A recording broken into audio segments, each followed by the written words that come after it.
আমার শ্বশুর আব্বার সামনে কইছিলাম এই যে চাল কুমড়া চাকবাজি খাইতে ইচ্ছা করতেছে, 120 টাকা কইরা এই কুমড়া কিনা লইছে, দুইটা ছোট্ট ছোট্ট 120 টাকা। এই সাইজের দুইটা, একই সাইজ, ছোট ছোট দুইটা 120 টাকা।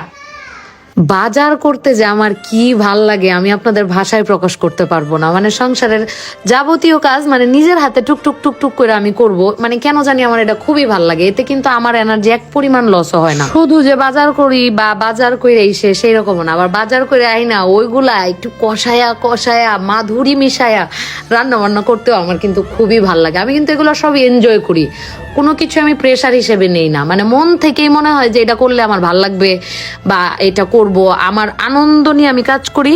এই জন্য প্রত্যেকটা কাজই আমার মানে সুন্দরও হয়, প্লাস হচ্ছে আমার মনোপুতও হয়। এই যে কচি কচি কুমড়া দেখতেছেন না, মানে আমরা তো মানিকগঞ্জবাসীরা মানে ফ্রেশ ফ্রেশ শাকসবজি খাই। মানে আমার শ্বশুর বাড়ির দৌলতে আর কি সবকিছুই ফ্রেশ। আপনারা তো দেখেন আমাদের ভিটায় যে গাছপালা হয়।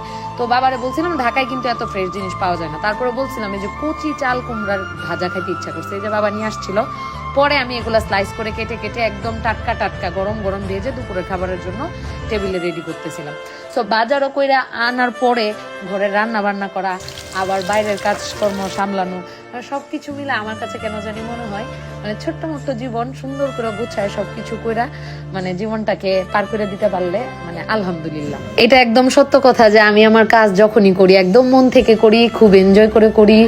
আর ধরেন যে আপনাকে কেউ একটা কাজ দিল, আপনি যদি তখন মনে করেন যে পারবো না আমি এই কাজ করতে, তাহলে কিন্তু আপনার মানে মেন্টালিটি এরকম হয়ে যাবে যে মানে আপনার ব্রেন সিগন্যাল দিবে যে আপনি রেগে আছেন।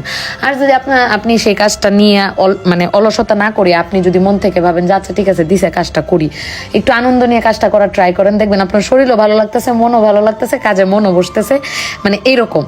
আমি এইভাবে করি জন্যই কিন্তু আমার সব কাজে মনও বসে, ভালোও লাগে, আমার রান্না বান্নাও ভালো লাগে, জামাইয়ের সেবা করতেও ভালো লাগে, আবার ধরেন শ্বশুর শাশুড়ির সাথে মজা করতেও ভালো লাগে, আবার নিজের বাপ মার সাথে মজা করতেও ভালো লাগে, মানে ফুল আনন্দে বাঁচতে ভালো লাগে।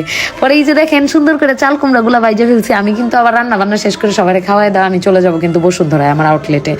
ঘরের কাজ সেরে তারপরে আমি বাইরের কাজটা স্টার্ট করি। আমি আবার আমার দিনের শিডিউল ভাগ করে নিই যে কোন সময়টা ঘরে দিব কোন সময়টা বাইরে দিব, ওরকম শিডিউল ভাগ করে কাজ করি।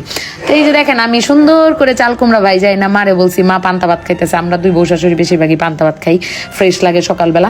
মারে বলছে এই নেন গরম গরম চাল কুমড়া ভাজা আর গরম গরম লাল শাক করে দিছি, এখন আপনি ভাত খান। মারে বলছি একটু কাঁচামরিচ আর হচ্ছে পেঁয়াজ চটকায় নেন, এই যে মা খাচ্ছে। আবার আমি মারে নিয়ে বাজারেও চলে যাই, একলা একলা যাই এরকম না, বাজারে আপনাদের ভাইকে নিয়ে যাই, মাকে নিয়ে যাই, যখন যাকে মন চায় তাকে নিয়ে চলে যাই, বাজার কমপ্লিট করে বাসায় চলে আসি। সো এই তো জীবন আসলে ছোট, আপনি সুন্দর করে গুছায়া সবকিছু করলে কিন্তু জীবন সুন্দর।